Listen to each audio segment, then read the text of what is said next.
Tanpa adanya leluhur, sejarah itu tidak mungkin ada kita. Dan itu orang yang dipudu-pudi dan disendeni.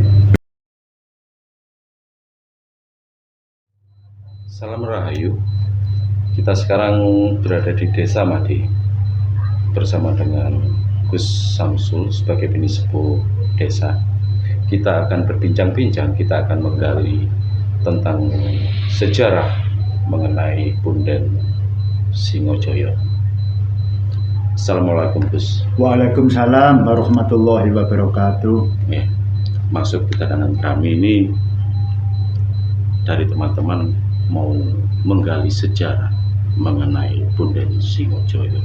Asal usule napa asmanipun Singojoyo niku, sejarahnya kados pundi begitu Gus. Mungkin Gus sebagai penisepuh narasumber buat kami semua. Sebenarnya untuk Mbah Singojoyo itu bukan asli orang Made. Tapi konon ceritanya bahwa Mbah Singojoyo itu adalah ada keturunan dari Mbah Sunan Giri dan ada yang Mbah Singojoyo kedua yaitu Raden Imam Nur Imam dari turunan Majapahit, yaitu turun saking Betara Katong. Betara Katong Kediri. Betara Katong Ponorogo. Nah, terus hubungannya dengan Desa Made sendiri, Mbah Singojoyo itu sebagai apa, Gus? Konon ceritanya yang Raden Imam Nur Imam itu sebelum di Made itu pernah yaitu ke mbah-mbahnya yang ada di Bali, termasuk Ki Ageng Ketut Ngurah Rai.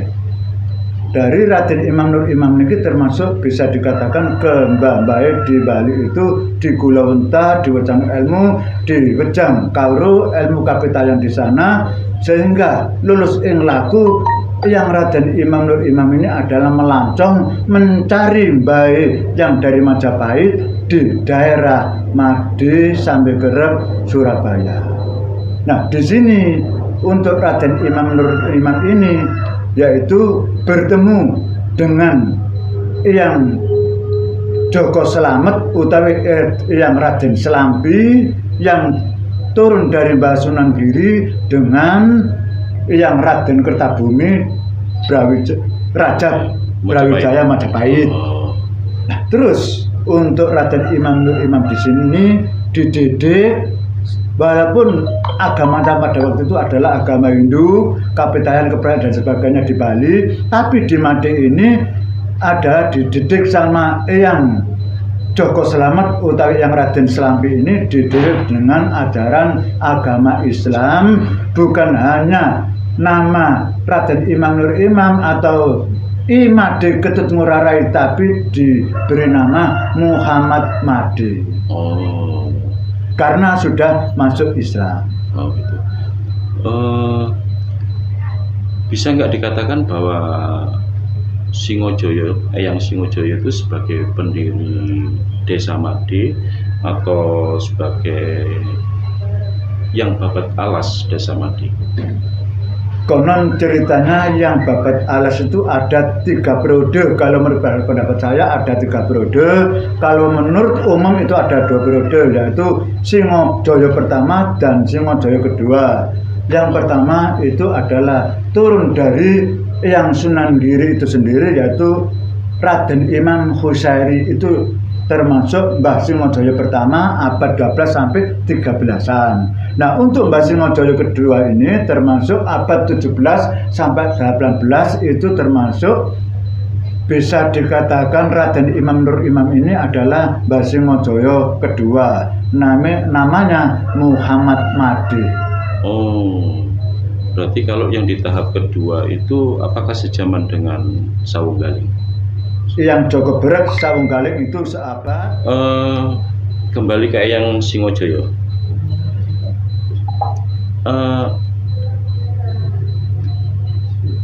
Punden di Eyang Singojoyo itu apakah menjadi pesarean dari Eyang Singojoyo atau hanya sebatas sebagai namanya aja? Kalau menurut yang nyata, sebenarnya di situ tidak ada makam Mbah Singojoyo. Tapi Mbah Singojoyo yang pertama itu ada, termasuk Raden Imam Husairi. Tapi Mbah Singojoyo kedua ini yaitu makamnya di belakang puskesmas dan di samping kelurahan, termasuk itu makamnya Raden Imam Nur Imam, dan di sana pun makamnya juga ada. Sudah saya buntel sama lawan putih, sama kain putih itu di sana sudah disahkan sama MUI, sama Dan Ramil, Kapolsek, Kelurahan, dan Pak Camat sudah disahkan dan sudah dibedah bahwa di sana itu ada makam Mbah Singojoyo kedua yaitu Raden Imam Nur Imam yang dibedah oleh Mbah Nawawi dari Tuban dan disaksikan sama aparat setempat yaitu camat, lurah, dan ramil, kapolsek, dan tokoh masyarakat di wilayah Kelurahan Made, juga sekaligus MUI kecamatan sudah menyaksikan. Jadi apa istilahnya hubungannya dengan masyarakat Made sendiri, Eyang Singojoyo itu berarti erat sekali, Gus. Ya mungkin sebagian ada yang mempercayai, sebagian ada yang tidak. Karena apa? Karena itu sebenarnya yang mengatakan adalah situs-situs adalah segala macam itu tidak ngerti, sehingga yang dipercaya itu bukan hanya Mbah Singojoyo tapi leluhur Kelurahan Made ataupun sing babat alas Desa Made. Maunya seperti itu ada, tapi bagian dari orang-orang Arab bahwa Mbah Singojoyo ini adalah sing babat alas sing bawa reksa Desa Made, termasuk waliul kurya Desa Made, gitu aja. Jadi itu tetap diperingati sama warga, Gus ya? Untuk mulai dari saya masih kecil bahwa yang namanya Mbah Singojoyo ini tetap diperingati pas pada waktu 1 tahun diadakan sedekah bumi atau ruah desa.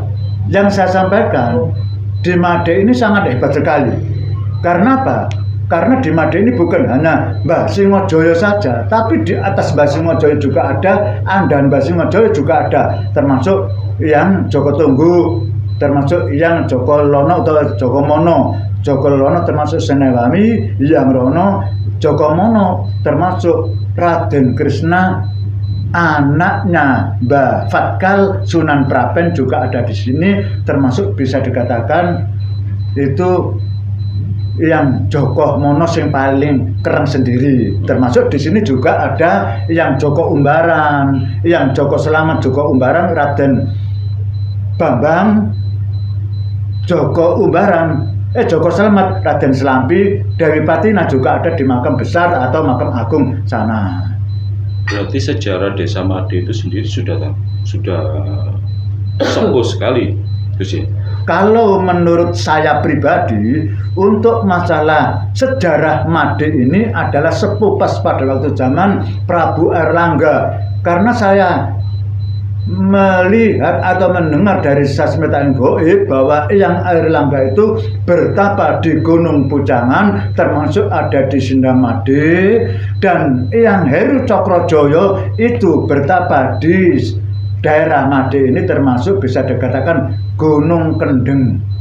Dulu itu Gunung Kendeng sini ini termasuk pertapaan yang Raden Heru Cokrojoyo. Lah, yang Heru Cokrojoyo ini termasuk yang menguasai ujung Galuh, mulai dari Lamongan, Paciran, Sedayu, Gresik, Surabaya, Sidoarjo, Mojokerto. Bisa dikatakan pada waktu itu yang Heru Cokrojoyo ini orang yang paling sakti yang menguasai ujung Galuh, termasuk gerbang Kertosusilo.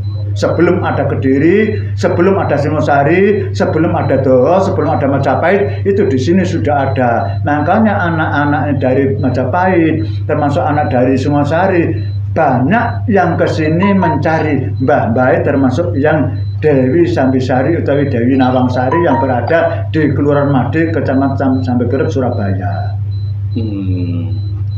Jadi jelas sekali bahwa leluhur dari Desa Made itu lebih tua dari Majapahit. Kalau saya cerita pada pada sasmata gaib saya seperti itu. Karena apa? Karena yang bertapa di sini itu termasuk anak pertama dari Prabu Airlangga, yaitu Hyang Heru Cokrojoyo.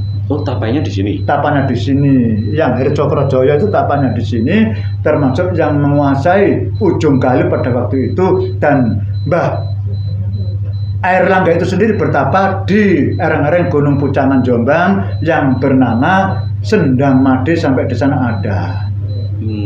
Terus hubungannya dengan Eyang Singojoyo sendiri, Erlangga, Prabu Erlangga dengan Singojoyo, Eyang Singojoyo itu hubungannya masih ada kekerabatan berarti, Gus? Mulai dari Eyang Singojoyo pertama sampai kedua itu masih ada kerabat, anak kopek, anak turunan dari Eyang Prabu Erlangga.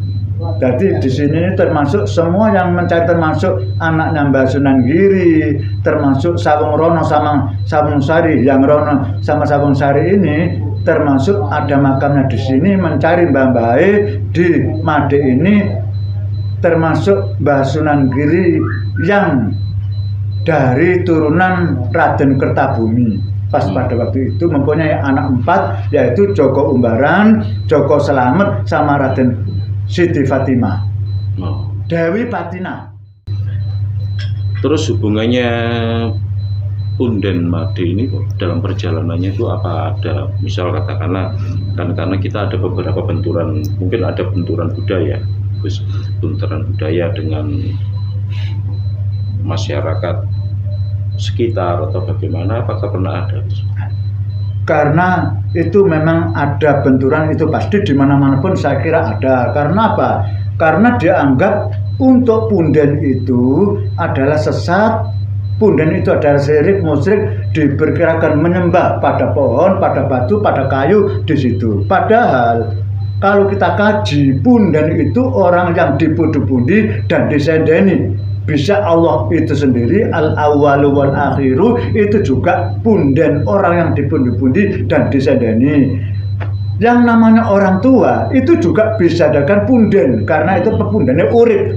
Termasuk orang Jawa bilang mengatakan itu pangeran katon, dipundi-pundi dan disendeni juga yang namanya orang tua. Kedua orang tuanya itu juga punden. Juga yang babat alas atau yang bau rekso di suatu tempat atau wilayah atau negara itu juga namanya punden. Karena apa? Itu yang membuat desa atau kota pada waktu itu. Termasuk punden itu ada punden dunia, ada punden negara, ada punden Jawa Timur, ada punden kecamatan, dan ada punden kelurahan. Punden itu sebenarnya apa?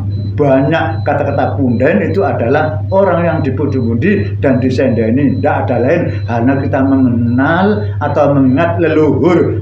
Yang namanya leluhur itu bukan hanya Mbah Singojoyo, bukan hanya orang tua kedua kita, tapi punden itu bisa dikatakan al-awwalu wal akhiru, ya Tuhan itu sendiri juga bisa kita senden kemana kalau kita kepada Allah, kepada Zat Kamaha Suci, Tuhan yang Maha Kuasa, itu juga punden. Kan memang beberapa ada, Gus, yang menganggap bahwa apa yang diberlakukan pegiat-pegiat tradisi Jawa itu kadang-kadang sering dikatakan seperti itu. Tapi kalau seandainya kita memaknai makna filosofisnya kan tidak seperti itu, sama seperti yang Gus bilang tadi, bahwa punden itu tetap menjadi acuan untuk anak turun untuk mengenang leluhur, kan seperti itu, Gus?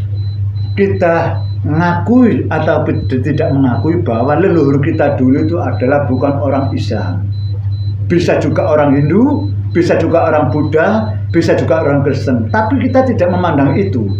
Yang kita pandang itu adalah kita melestarikan budaya leluhur. Yang kita kerjakan itu termasuk uri-uri mengingat leluhur kita. Leluhur itu bisa dikatakan orang cikal bakal atau yang babat alas atau yang bau rekso di Kelurahan Made ini. Kita tidak memaham atau memandang dari segi agama, aliran tidak, tapi kita hanya mengingat leluhur, mendoakan leluhur. Karena apa? Tanpa adanya leluhur, sejarah itu tidak mungkin ada kita. Orang bilang mengatakan jangan lupakan jas merah, bahwa leluhur atau sejarah itu tetap kita lestarikan sampai akhir hayat kita. Kita hanya bisa mendoakan leluhur kita. Tidak tahu siapa, tidak tahu agama apa. Yang penting kita sebagai anak, sebagai cucu turunan dari leluhur, kita tetap mendoakan leluhur kita. Dengan diadakan setiap 1 tahun sekali sedekah bumi kita mengingat leluhur. Diadakan setiap 1 bulan kita mengisi kegiatan di Punden Simojoyo, termasuk mendoakan leluhur. Intinya mendoakan leluhur, ingat kepada leluhur kita yang sudah meninggalkan dunia ini, tetap kita doakan.